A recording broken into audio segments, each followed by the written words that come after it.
What's up, you guys? It's Reese Boy back with another video. Okay, guys, so we're having some chicken nuggets. Some homemade honey mustard. I gotta stir it up. And then I want to talk to you guys about this package that came yesterday that surprised me from the TikTok shop. So a lot of you guys didn't like my Justin Bieber story. It's okay. One of my fans asked me, and a lot of you guys are in school, and a lot of you guys are getting ready to go on summer vacation, so you guys can catch up on my videos over the summer.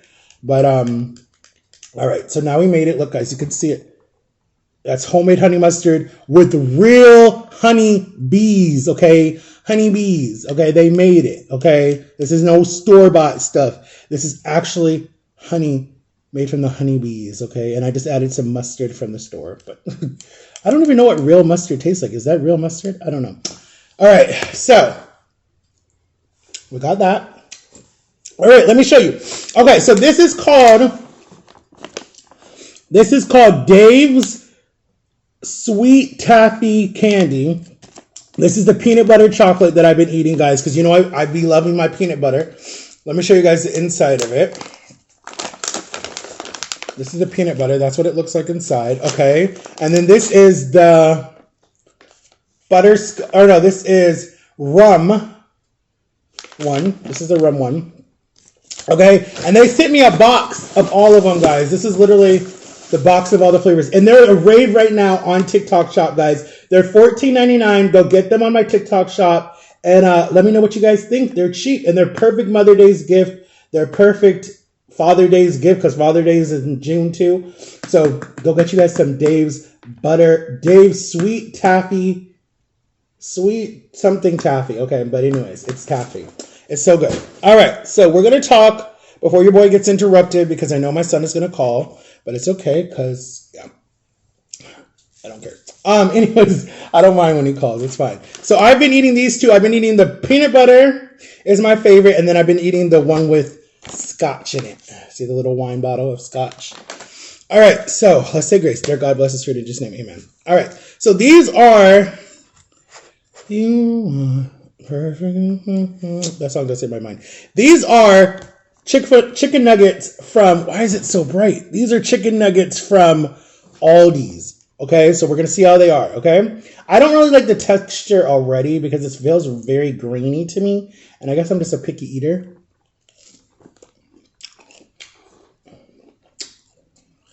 I mean, it looks like a normal chicken nugget. It's very grainy.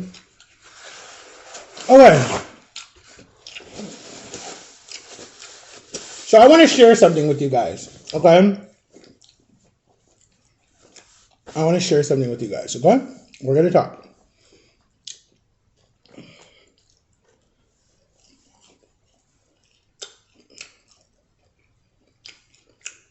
We're going to talk about a narcissist, okay? Because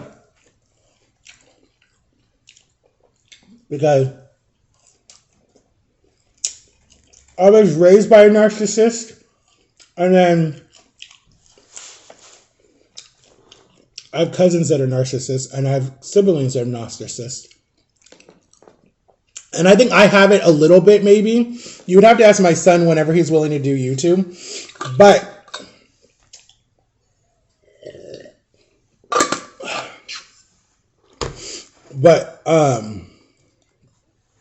what I love about raising someone that is like not a baby, that's like almost a grown man, I guess technically you would say, but they know what they like and they know what's right from wrong, is that they can challenge you on like certain things that you say, that they'll be like, Dad, like you're overreacting, that's not a big deal. Or Dad, do you hear what you're saying? Like, or Dad, I apologize for something that I said that offended you, or something like that. Like when you're dealing with like little kids, it's hard because they don't know what that means. They don't know right from wrong really well. You're teaching them.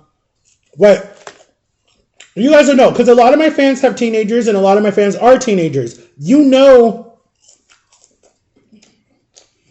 and a lot of my fans are grandparents of teenagers, okay? But you'll know when they share it with you, they'll be like, hey, you hurt my feelings, or hey, you took that out of proportion, or they'll call you out on yourself. If you're a parent that lets your child feel safe enough to come and tell you like what you're doing wrong, or not what you're doing wrong, but there's a different way to word it. Like you have to like, I don't know, maybe I'm just not, I don't know, it's different because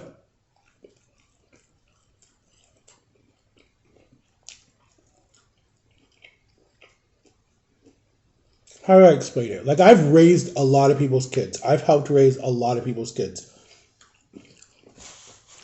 But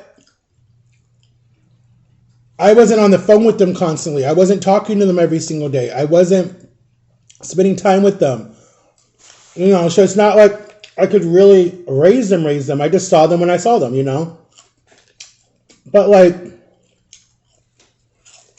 I'll use an example. Okay. So, and I hope she won't mind this later down the line, but whatever. When I was being raised, right, my mom had this way, and they were all following this stupid book that a lot of homeschoolers follow. Back in the day, like when my mom was homeschooling, like the early 90s, early 80s, early 90s, into the 2000s. There is this book that a lot of homeschool people follow. And it tells you to spoil the rod and spoil your child. So basically they're saying to spank your kids. Don't listen to them. Don't talk to them. Just, they know they're going to get it. They're going to get it. I don't agree with that. A lot of my siblings don't hit their kids. They don't agree with that.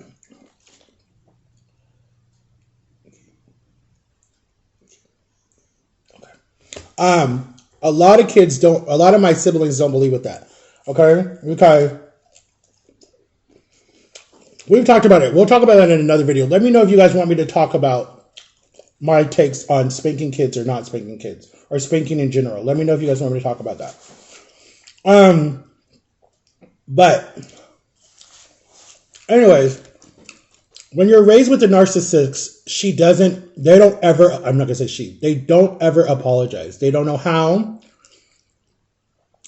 Well, okay, I won't say they don't know how. They don't want to, because a narcissist thinks that they're always right. They do nothing wrong, and they're number one, and that's it. And Mama Tot talks about this a lot on her TikTok channel, because her mom is a narcissist, okay? So I can 100% relate to that, 100%. They will tell you straight to your face that you're ugly, even though you're their child, their flesh and blood. They will tell you that you're fat. They will tell you that you're making the biggest mistake of your life if you marry someone that they don't think is good for you. They will literally stand over you when you're in pain and say, see, I told you not to do that. Instead of saying, hey, are you okay? Let me help you. And I have to catch myself a lot with my son, because I will do that sometimes. I'm like, see, I told you not to do this. Look, you're in trouble. Like, and I love that he will call me out on that and be like, Dad, that's not, that's not helping the situation, So I love that. But his mother was the same way too. She would own shit, and it took me 2 years. And it's kind of funny because he's doing the same thing with me. But it took me 2 years just to get her to have an argument with me. She would always just be like, whatever, I don't care, I'm done. Or she would just be like, whatever. And then just like, don't say nothing. And I hated that, because at the time, my mom was doing the same thing. Me and her would get in a fight, and she would just shut down. And she would never talk to you. And she would just be mad at you for like weeks and weeks and weeks. And you're like, you're still holding on to that? Like, let it go. So I took on that personality too. And I do it to him a lot too. And I feel bad, because it's like, I need to just let stuff go and stop being like, it's not a big deal, But with a narcissist, they will manipulate you. They will trick you. They will reverse the narrative and put it back on you. And then you're like, wait a minute, am I at fault? Did I start this fight? And then people watching that are not a narcissist will be like, no, sweetie, it's not your fault. It's their fault. But that's what they do. That's literally what a narcissist does. I love being challenged by people. Like my sister, I love her to death. She's like my best friend in this family. Well, one of my best friends in this family. Well, no, she is my best friend as my sister. What am I talking about? I'm more close to her than I am with like my other sister, and I talk to her every single day or every other day, and I see her more than I see my other sister. And my other sister lived 10 minutes away, and I still didn't see her. Now she lived farther away, and I still don't see her. But anyway, the thing I love about my sister is she will call me out on my crap and be like, think about that. Is that really how you feel? Or, and she'll call me out on that. And I love that. And that's what I love about Jama too, because Jama will do that. She'll be like, wait a minute. Think about that. Is that really how you feel? Same with John and Lily. They'll call me out on it too. They'll be like, hey, Matt, like, think about, like, are you sure? And they were like that in a lot of my other relationships too. Like, are you sure this is the right person for you? Or you got this? Like, they're very encouraging, and that's what I love about them. That's true friendship. And we don't even say friendship anymore. We say family. Like, we're family. Like, we don't even say friendship. And that's how you know you're ride or die for the rest of your life. Like, I've known John my whole time I've been in Florida. So all of my adult years, my early adult years. And then Lily came a little bit later, but I've known her. I feel like I've known her my whole adult years too. So you have to get good, positive people in your life to help you deal with the narcissists, because they will drive you crazy. That is why I'm overweight. Like, I lost all that weight, and I don't know how I did it. I don't understand how I did it. It was still dealing with a narcissist, and then other crap that was going on. The world felt like it was coming to an end because of COVID, and and then I went and stayed with the narcissist for 3 months. I don't know how I did it, but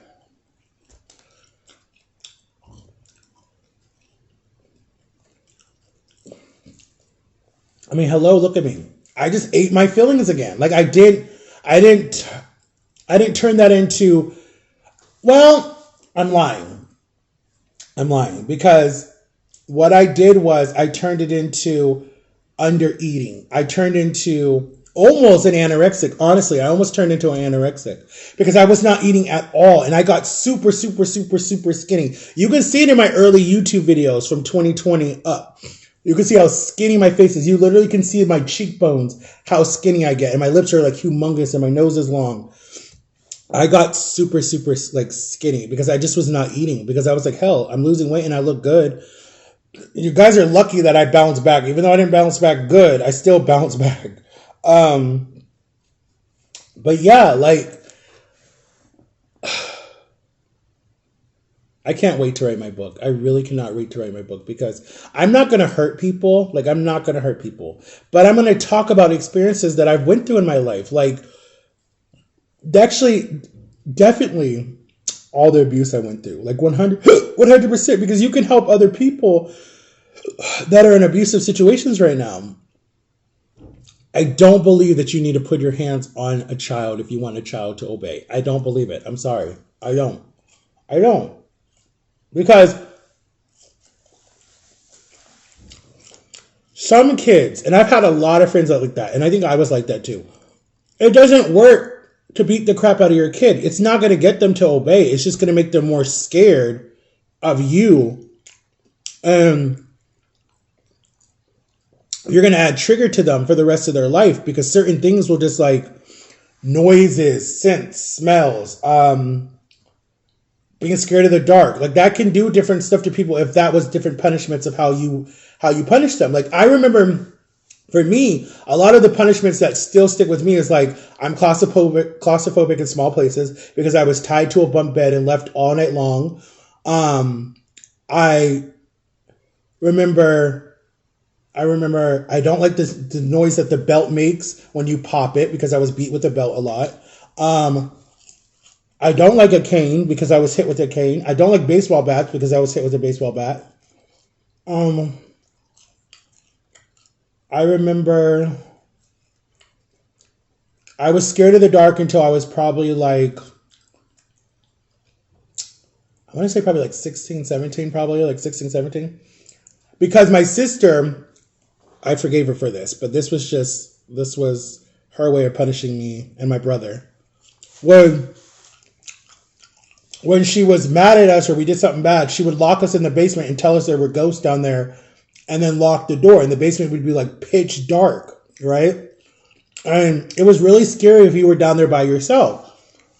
So that gave me and my brother nightmares, and we slept with like a Winnie the Pooh nightlight for like pretty much all of our childhood because of being scared of the dark. And then I have abandonment issues because I was adopted and ripped away from my birth mother. And then I was given to another mother that just really didn't really know how to be a mother to 6 kids. So I've never really had that mother instinct ever from anyone except aunts and uncles and friends' mothers and stuff like that. And she still gets jealous. She's like, why do you cling on to everybody else? I'm like, because they treat me a little bit better. I'm sorry. What else?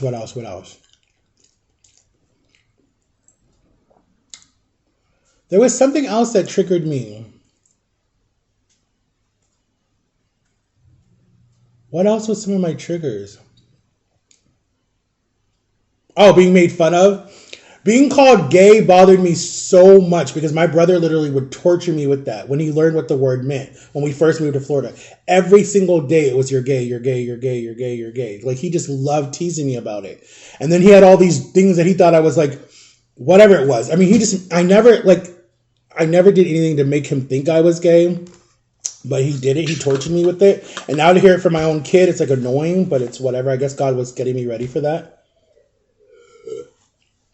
Like, it got so bad of him calling me gay, guys, that I almost just ended it all. It was that bad. It was that bad because I was being tortured at home with you're gay, being tortured at school in a new school, and then being tortured in public. Like, people would say I was gay just because they would hear me talk or something, or saw me with like a bunch of girls. Oh, he's gay, or something like that. It was like, I was tortured with that word for so long. And I was like, if I was, believe me, 100%, I would have owned it years ago. I would have owned it when I was in high school, because at that time it was like, it wasn't a big deal, but a lot of people, their coming out stories were like everywhere. They made it on Ellen. They made it on the news. They were at like award ceremonies. It was everywhere. And I would have owned that crap.